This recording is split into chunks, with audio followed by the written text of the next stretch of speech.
Ele é paulistano e, como tantos outros, escolheu o Planalto Central brasileiro para viver. Não sei se pelo infinito do horizonte ou pelo azul do céu, mas sei que, seja lá o que for, a paixão pelo belo foi uma das razões. Tanto é que ele escolheu como profissão a fotografia, que, como ele próprio diz, se caracteriza em recortar o mundo, congelar o tempo e o espaço e em reorganizar as dimensões da realidade. Este é Lourenço Cardoso, que congelou o tempo e traz seu primeiro trabalho autoral, Lajão.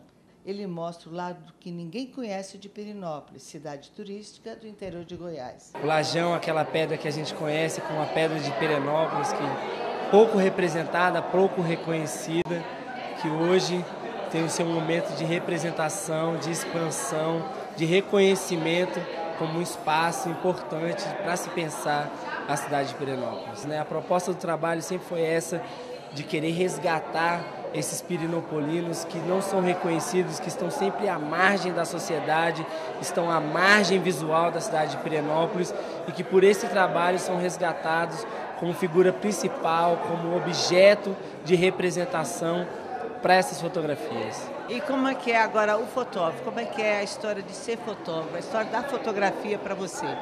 A fotografia é uma relação muito visceral. Para se tornar fotógrafo, você tem que ter um contato muito próximo com a fotografia, você tem que se dar para a fotografia e receber muito da fotografia para você se identificar como tal. Então, meu papel com Pirenópolis é uma identidade muito antiga, a gente tem uma relação desde a minha infância, passando pela minha adolescência, quando eu morei 1 ano na cidade de Pirenópolis, que eu pude vivenciar toda a cultura, toda a identidade pirinopolina. E hoje, como professor universitário, eu retorno a Pirenópolis no sentido de resgatar uma outra identidade para a cidade, aquela identidade que eu tanto me identifiquei, que eu tanto observei nas minhas caminhadas para as cachoeiras, sem carro, indo de bicicletas, cortando as pedreiras desse espaço onde a gente extrai a pedra de Pirenópolis, e hoje resgatando todo esse material nessa linguagem fotográfica, nessa observação, nessa reconstrução do espaço da cidade de Pirenópolis. O que te levou à fotografia? A fotografia nasceu com meu pai, o Dom Cardoso, que me lançou na imagem fotográfica quando ele me deu uma Leica, que eu não sabia, não tinha a menor noção do que seria carregar um equipamento daquele porte, o que eu sei, o que é hoje.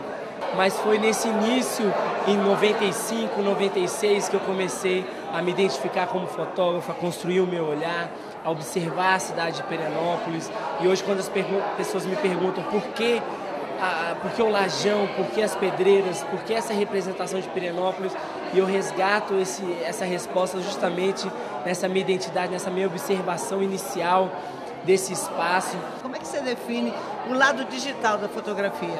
Eu tive o prazer de nascer na fotografia analógica, A fotografia digital entrou junto com esse processo de expansão da fotografia que a maioria das pessoas hoje observou, Então, eu nasci na fotografia analógica, nasci com a Leica, nasci com filme, com cromo, com negativo, enfim, eu tive todo esse prazer. Mas hoje eu vejo que a fotografia, não tem muito por onde escapar. Eu acho que a fotografia tende a cada vez mais trabalhar com o processo digital, porque não dá para fazer uma competição artística industrial. Se a fotografia digital hoje domina o mercado, ela fatalmente dominará a arte fotográfica.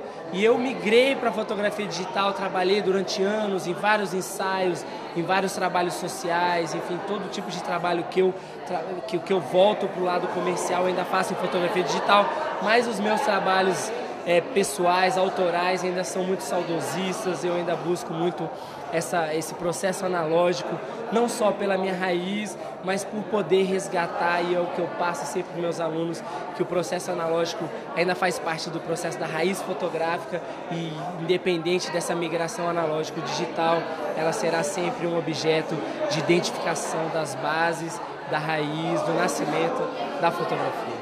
Enfim, eu acho que a fotografia tem sido renascida, por mais que alguns críticos proponham que a fotografia tem morrido com a fotografia digital. Eu acho que o Photoshop, na verdade, é mais uma ferramenta, mais uma base para essa reconstrução fotográfica do que um instrumento que possa se apoderar da arte fotográfica. A arte fotográfica é infinita e está longe de poder apresentar um limite ou qualquer coisa nesse sentido. Tudo já foi fotografado e tudo ainda é possível de ser fotografado, porque a fotografia não se extingue, a fotografia não tem limites, a fotografia é apenas uma observação, um olhar daquele que possui, que detém o equipamento fotográfico.